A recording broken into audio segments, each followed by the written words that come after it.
Hello there, everyone. Patricia Hayes here, and welcome to Coffee Time Career Chat. Super excited to be here. I know I'm just drinking coffee, I promise you guys. Anyway, glad to be here with you all for yet another episode of Coffee Time Career Chat in this month, where we are continuing our conversation about networking into new beginnings. So last week was part one, week is part two, and the distinction has been in part one, we really talked more about philosophical approaches, really on focusing on mindset and how you think about when you are in a new professional situation. So whether it's your first job ever, congratulations, or if you are in transition as a professional or as a business owner. And what are those things? What are those things you really need to be thinking about during this new beginning? And so we talked about those things where we talked about reframing your mindset from one of fear to one of excitement and documenting what those feelings are on each level so that you can start fresh. And by not ignoring any of your, don't ignore your feelings, right? Don't, undermine yourself and all of that by trying to say, oh, that's ridiculous. No, acknowledge them, but then move forward. We talked about exploring opportunities and the whole newness with fresh eyes. And last, we talked about making a new commitment and as you move forward and why that was important. So this week we are continuing with part two with some very specific strategic activities and actions that you can take in this new beginning. So without further ado, let's jump right in with, first of all, you got to find your people. Now, this may seem really obvious because a lot of people are like, oh, well, we automatically do that. But we are in different times, right? We've been approaching things in a whole different way in the last couple of years. So this is thinking about it as we move forward at the time of this recording in 2022, and how do you move forward with finding your people? And I will first preface that by saying in person or virtually, okay? Do not feel limited by your physical circumstances. That's really powerful, y'all. Do not be limited by your physical circumstances, because things are so different than where they were even just a few years ago that you've got to take that into consideration as you move forward. So if you have been operating in a primarily virtual space previously, then don't just ditch it, right? Continue trying to connect with people in that way while also incorporating doing so in person. Now, what does this look like? Whether you are in person or virtual, you can find your people by, of course, being social, right? You got to go to lunch. You have to, the happy hour situation. Y'all know I'm not a fan of happy hours, but if you approach it with the right mindset and the right way, they can be very useful. Which is about developing deeper relationships, connecting with people on a deeper level, not just, in and out. And again, where you are in your professional journey and how you approach that will differ. But I will say, I don't care if you are a brand new out of college person or someone who's been in the business for 20 years, you need to approach happy hour with a different perspective than the average person, okay? Yes, you're going to be social, maybe have a good time, but you want to be able to know that when you leave there that night or that day, that you have connected with some depth with one or two people, okay? Not just collecting business cards. We do not attend happy hours just to collect business cards because you won't remember who those people are in 24 hours, okay? So that's my little mini lecture on happy hours. But being social, whether it's attending lunches, grabbing coffee with people, again, all of those things can be done virtually or in person. So there's no limitation on that.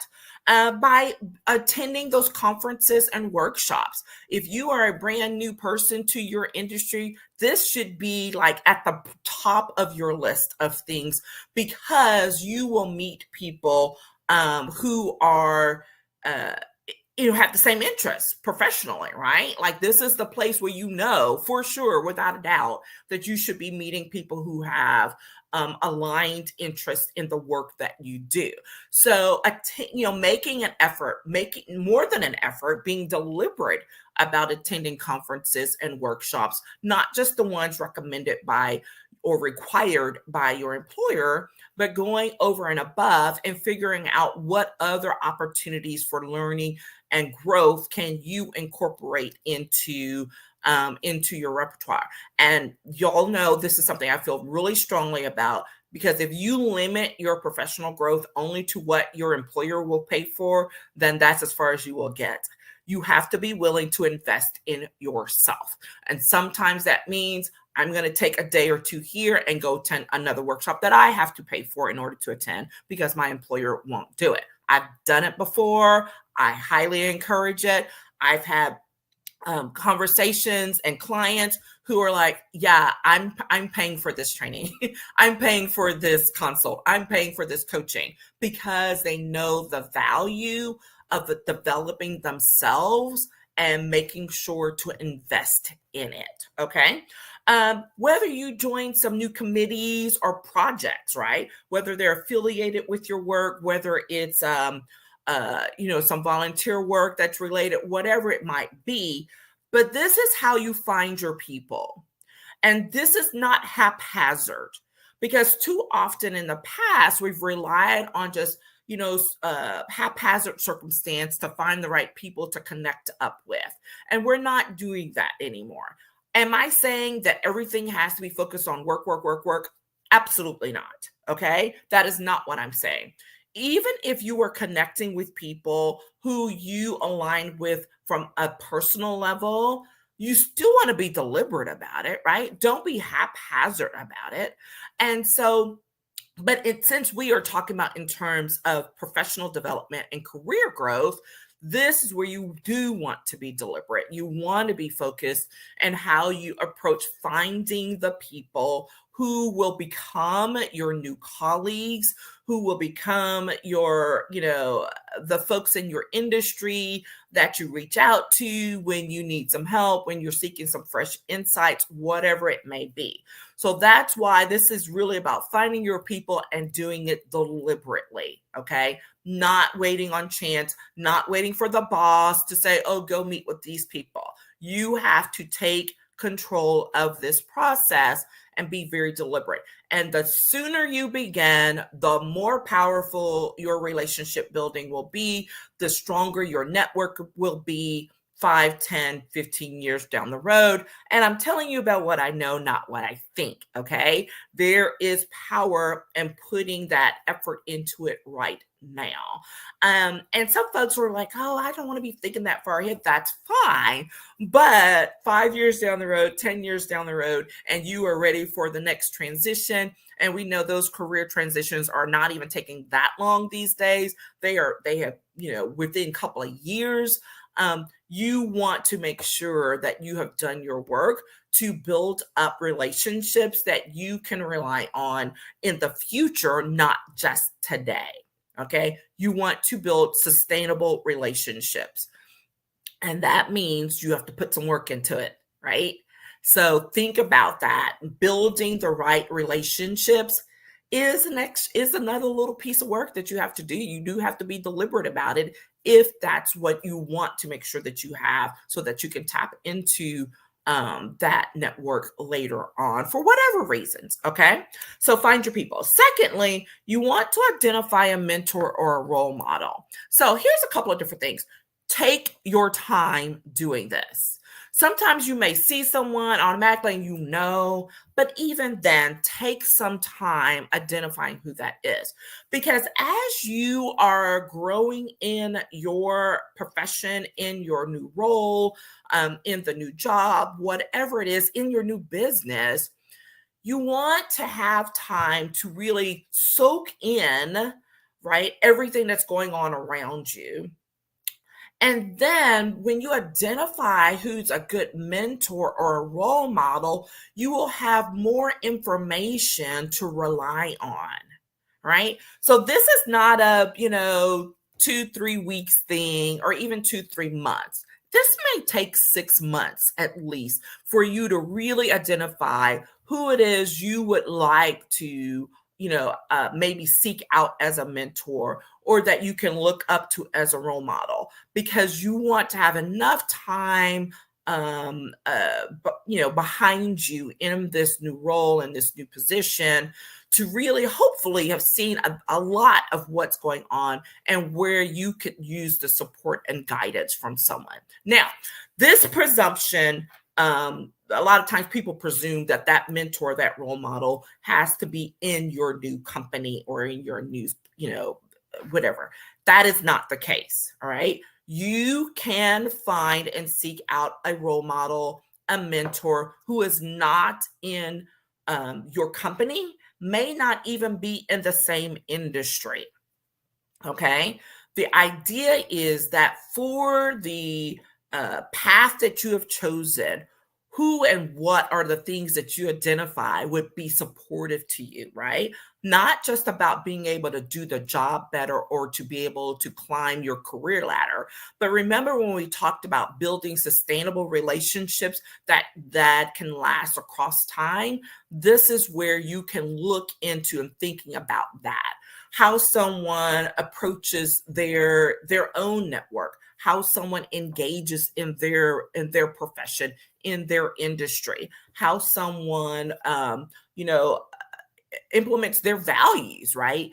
Those are a lot of the things that you can take into consideration when identifying a potential mentor or role model. Now, the younger you are, or should I say, the newer you are to your profession, this is where it may not be as long, right? And you may kind of tap into someone real quickly, but let it develop and don't expect this person to be the end all be all to you, right? I will say that for newbies out in the workforce, they have this wrong, or should I say, I won't just say wrong, but incorrect, it's a different word, right? Assumption that when you select a mentor, that's the person who you can go to for every single thing. And most of the time, that is not the case, right? A lot of times you are able to tap into people because of some specific, connection or relationship that we see evolving. But that doesn't mean you only have one mentor. You can have another one. And this is why I like to, when I'm talking with young people, to think about this in this perspective. Don't limit it to just one person. That's a lot of pressure to put on somebody. And it makes you think that, oh, well, gosh, I can't talk to anybody else. That's not true. Okay. You want to be respectful of the relationships. You want to be very mindful, especially if someone does take you under their wing to mentor you, much less sponsor you. That's a whole other thing. Excuse me, because mentorship and sponsorship are not the same. Hit me up in the DM if you want a little bit more about the difference between the two. But that said, if you have someone who's taking you under their wing, who's willing to, give you some advice as you go along, value that, take it for what it is, and they may even lead you to other people. Okay, so be open to that. Now, on the further along the spectrum, the more experience you have in your profession and your career does not mean that you no longer need a mentor. I will tell you right now, I always tell my people, even the more experienced folks who may be 20 or 30 years in, you can always gain so much from a mentor. Maybe it becomes an accountability partner for you, right? That relationship shifts. Maybe you become a mentor. Here's the thing, because when you become a mentor, now the tables turn and you are helping to develop someone else who's coming up behind you. And guess what? There is value in that as well. Okay. So don't think that if you are well into your career that, well, I don't need a mentor. You very well might, need one. and or you may need to become a mentor so that that can help to shift you in your professional growth in approaching things from a different perspective. Okay, so identify a mentor or role model, take your time doing so. If you're further along in your career, be mindful of that. You may still need it. Maybe the person becomes an accountability partner in some way instead, and or be willing and open to being a mentor to someone who's growing up behind you. Okay, and thirdly, now let's talk about making sure that you join one new professional group. All right, this is classic, one of those things I include absolutely when I'm working through a strategic career action plan with people, is to make sure that you are, this is forcing that issue that I mentioned before about making new commitments or exploring new people, new opportunities. This forces the issue. So, as a regular part of my annual kind of self review, self eval, even before I was working for myself, I always kept a list of organizations I might be interested in, whether it was to be a member of or whether to be a speaker for or whatever, right? So it's this running list. I still keep this running list today, all right? And it's evolved over the years. And what the value of doing this is, it's helping you to stay fresh about what you think is important and what is can be influential to your professional growth. Okay. And when you focus on choosing a specific group, association, whatever, and you become a member, again, this forces the issue of making a fresh commitment. It also helps to address one of the other issues we talked about earlier, which is helping you to find your people. So when you join an association or a new group, professional group, or whatever, then you also know that, hey, there are other people who are here who are looking to get some support, to learn new things, get some additional resources all around that particular industry, marketplace, whatever it is. Okay. So make sure that you join at least one new professional group and then dig in, right? Find some way to really commit within that group. Again, the younger or newer you are to the profession, it's worth really digging in so that you can get some experience under your belt. And it's a great way to do it. It's kind of a twofer. You get exposure to more people. You also can add some valuable experience to your resume as a member of the association or the group. Okay. If you are further along in your career, again, this still applies. As I've stated, whether it was 30 something years ago when I first started, or now, I have a running list of organizations that I'm interested in. Maybe now I'm looking at ones that I'm willing to maybe serve as a member of the board. Maybe I'm willing to be in an advisory capacity to them. Maybe it's a mastermind because I'm at more an advanced level. So I really want to make sure that I'm communicating with people at the new level in which I'm acting upon. So this is really important for senior executives and business owners, right? Business owners, small business owners can really gain some value from joining a group of people who are in similarly situated, parts of the business or just as a business owner, and that you are willing to bounce ideas, concepts, things like that off of. Always happy to have a conversation with people if you're looking for a mastermind group, because there's some great opportunities out there. There are some that don't, really fit, and you want to be able to determine what's the best way moving forward for you. And there are some things that, we could explore and talk about more. So happy to have a conversation with anyone who's interested in doing that. But make sure you join that new group. Okay. And then lastly, fourth and finally, always, always, always follow up. Y'all know I'm a broken record about this, but there is power in the follow up. Always. it never ceases to amaze me when I have colleagues, when I have clients who come back and tell me, hey, you told me to go follow up on X and this is what happened. And there's always great news that comes from that, right? Whether you learned something and you now know, okay, you know what? I got some new information that I didn't have before, and now I can make a more informed decision moving forward. Or maybe the follow-up exposes you to a new opportunity that would not have made itself apparent had you not followed up. Okay. So there is power in the follow-up, making sure that you do so in as timely a manner as possible, recognizing that everyone's busy, things get a little nuts and crazy. So let's say you don't follow up immediately after a coffee or lunch, or someone you met at a meeting, at a conference. Maybe you don't follow up the next week. That's fine. But to help you do this, I highly suggest you create a little strategy for doing it on a weekly or monthly basis, right? Especially depending on what you're following up on. But I suggest that you set aside some time at least once a week that's literally labeled your follow-up time, and so that you can send the email, you can make the phone call, that you can send a thank you note, whatever the case, whatever the situation calls for. When you start scheduling that into your day, it then becomes a great habit, and one that you will build in for a long time to come. And trust you me, it will always benefit you. Okay. So I personally, some of I have for me, I have my networking Wednesdays. And so that for me, that's the day that I really focus in on following up with people. It's not the only day.